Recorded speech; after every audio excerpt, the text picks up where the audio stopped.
Um, Obviously, coming off a very disappointing performance Monday night and quick turnaround, so there's not a whole lot of time to feel sorry for ourselves. Not that we would anyway. A lot of work to do. I had a really good day yesterday at work. I plan on having another good day of work today and tomorrow to prepare ourselves for Sunday afternoon because we're playing an outstanding football team. You guys know that. Not only offensively and defensively, but obviously special teams. They've got a bunch of speed. They've got good specialist, good returner. So like normal, we have our work cut off for us, but look forward to the challenge. Our guys are fired up to get back out on the field. In some ways, it's a blessing to have a little bit shorter week because now we can get that bad taste out of our mouths and let's go out and play ball on Sunday afternoon in front of our home crowd, our home fans, and let's get after these guys. Will Antonio Callaway return punts, or who will you have? We're working him in there. Yes, I mean it's a first day back, first week back last week, and he caught a few last week. He caught even more yesterday, so he'll be integrated into our punt return group as soon as he's ready. Jarvis Landry still is your primary guy back there? He's probably the primary guy. Obviously, we used Odell the other night to try to provide a spark for us. Dontrell Hilliard, Dearness Johnson. We've got a bunch of different options back there depending on the time of game, who's fresh, who's ready to roll, who's, because they're all being trained to do it like they have been since the spring. We just got to make sure we got the right guy out there at the right spot. And obviously, ball security is the number one thing. God bless you. The number one thing that we talk about all the time, and we didn't do a good enough job on that Monday night. Odell's trying to make a play. God bless him. He wanted to go out there. We talked about it beforehand. I cleared it with Freddie, and he went out there and trying to, provide a spark for our team. 7.5 minutes to go in the game. We get a big play there. You never know what happens in this game. You guys have been around the game long enough to know that. He just didn't secure the ball like he should, and he knows that. And going forward, we'll do a better job doing that. I don't know, concerned, frustrated, whatever, that you haven't gotten that spark out of your teams in the punt return, in any return? The Jet game, we had a really nice game in punt return, but you're right, since then it hasn't been a whole lot. We haven't had a lot of opportunities in punt return. We've had plenty of opportunities in kickoff return, and we haven't gotten to that point yet. So that, again, I talked about it last week. We talked about it again this week, but talk is cheap. We got to go out and execute our assignments. We got to block better. We got to make good decisions at the returner position. We got to go out and make a play, and we got to give our offense great field position or even score, because that's what I'm used to, and the guys I've been around are used to. And we got a good group of guys. We just got to. It's a work in progress, and I'm not making any excuses. We absolutely need to provide our spark for our team, and in this week would be the prime week to do it. I know that against a good football team. Is the decision to let Odell return that punt in that situation, is that a difficult one because you're down so big with maybe so little time left in the game?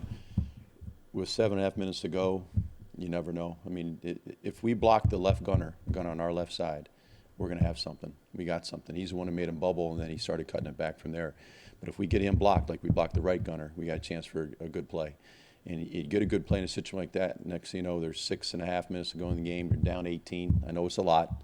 I get it. I'm a little bit more of an optimist than most people, but I'm also a realist to understand. But I think it's worth it because you're trying to provide a spark not only for your team in that game, but going forward and getting them to believe in what we're trying to do as a return unit against Seattle, against New England, against Denver, et cetera, on down the line. So we have to build a foundation. You don't just build a foundation by just going out there and quitting with 7.5 minutes to go in the game. That's not who I am. That's not who our guys are. We're going to go out there and try to make a play every single opportunity that we have. I don't care how much time's left on the clock and if we're down or if we're up, to be quite honest. This is a general rather than special teams question, but you've been on several NFL staffs and would have the experience to have a good answer to this question. But you were in a first-year program, Freddie's first-year program. How challenging is it to be in a first-year program? Well, I think the challenge is there because it's you got coaches coming from different staffs from around the league or even college. You got players coming from different teams, and I think Freddie's doing a phenomenal job of changing the culture. And being I've got my master's degree in management, and I took leadership culture classes, and I've studied a lot of that stuff. Obviously, being a Naval Academy grad, I've studied leadership and leaders, and you don't just walk in and change the culture overnight. It's a process. It's going to take some time. Whether we're 0-5, 2-3, 3-2, or 5-0, it still takes time to build that culture the way Freddie's envisioned it. And our staff has bought in, our team has bought in. We're going in the right direction, although the record doesn't show it quite yet. I do feel good about, where we're at, and I can see it change, and it's kind of cool to watch it because I've had that experience of different staffs and being in the military and seeing the culture of a squadron change, et cetera, when a new commanding officer comes in. So it's something I'm very familiar with. I can see the change coming. It just doesn't happen overnight.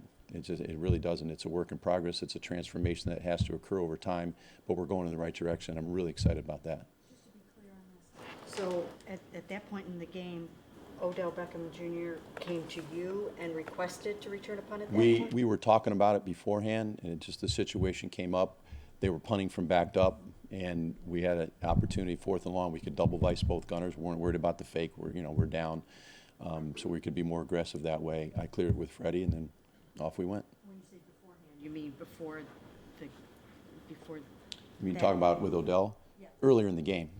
We had other return opportunities that, if we had made a stop on 3rd down, then we were going to possibly put him in at that time earlier in the game. So it was one of those things that it was either going to be either Jarvis or Odell, and both of them ready to roll. And what does it show you about him that he? I loved it. I mean, he doesn't care what the score is. He's a competitive young man. I've had discussions with him, before. I had discussions with him yesterday. He was trying to make a play. I love that about him. I just told him, when you try to make a play, you still got to secure the ball, and he totally understood that. But he's a competitive guy, just like Jarvis, just like Antonio, just like our other returners, just like 99.9% of our guys, and I would maybe say 100% of our guys are competitive people by nature. We're going to try to go out there and make a play. I mean, we block a field goal, and it was a big play by Tavier, and return it to midfield, and that provided a spark in the 3rd quarter. So you never know when that big play is going to occur, whether it's the 1st quarter, middle of the 3rd quarter, at the end of the game. And we always have to be prepared to perform to the best of our abilities in those spots. It's been a little bit tough sledding, getting Odell the ball offensively. If there are games where he's not, getting the ball as much as you guys would like, does that increase your chances of being able to use him in situational return? I don't pay much attention to that part of it because I've got a lot going on the sideline, getting guys ready for punt return, whatever. So I don't know if he's getting the ball a lot unless I look up and he's making another one-handed grab, against New York, whoever he made it against this year. But I think when you're in a situation where you can use an athlete like him, why wouldn't you, to be honest with you? I mean, you can't ever coach scared, oh my gosh, he might turn an ankle or whatever. I think you got to go out there and say, can he help us win the game in this spot? Then you put him out there. And if it's a spot where he's gassed or he's performing well as he normally does on offense, then you may not be able to use him because it's a situation where he's not physically ready because he's gassed, he's tired. And the same thing with Jarvis, same type of thing. That's why we've trained so many guys to be our returner, so the most fresh guy can step up and perform at the highest level at that play, at that point. Mike, have you ever come into a situation where a superstar offensive player didn't want to do that? Not really. I mean, I've been around some superstar players on offense and defense that could care less about special teams, to be honest with you, but I haven't found that here. That's why I love this group of guys. That's what they say. I ain't going back there. Well, they just, before you're going in the game, whether it's, because I'm not going to put those guys out there in a game if they haven't practiced. If Odell hadn't caught punts in practice last week, I would not have put him in that situation. It's not fair to him. It's not fair to our team. But I've been around some big-time players that thought they were too good for special teams. I don't have any time for those guys. And we don't have those guys in this team, which is good. And on the kick returns, kickoffs, is it trending that you guys are doing it, you're kicking short of the end zone instead of booting it out? Mm-hmm. When the rule was first moved forward or back, whatever, it was automatic touchbacks. Is the trend now to kick it to the goal line? Depending on who you play, depending on the time of game, the situation. If we're up 14 in the 4th quarter and they got Tyler Lockett back there, why would I give him the opportunity for a big play? Try to kick a touchback. If it's 7-7 in the middle of the 2nd quarter and we're covering kicks like we normally cover kicks this year, we might challenge them and kick it to the 2-yard line, tell them to bring it out. I mean, last week we kicked it high and to the 2 yards deep and they let it go. So, those are situations we'd be more aggressive on the return end. It hasn't come to fruition like we wanted to thus far, but that's going to change. That's our plan, to have that change. But we're going to be aggressive on kickoff and kickoff return in every phase, and because we want to make a difference and help our football team in any way that we can. And sometimes touchbacks are going to help us. Sometimes taking a touchback is going to help our football team. But we have to be prepared to either bring it out from 3 or 4 deep to try to get a big play on one end, and on the kickoff end, we got to be prepared to go down and pin the opponent inside the 20 like we've done many times this year. That's got to be difficult, I imagine, when you're the returner back there to make that instant decision. Like you say, you're 3 or 4 yards back. I mean, you could you can make it good, but I mean, if you get nailed inside at 20, so.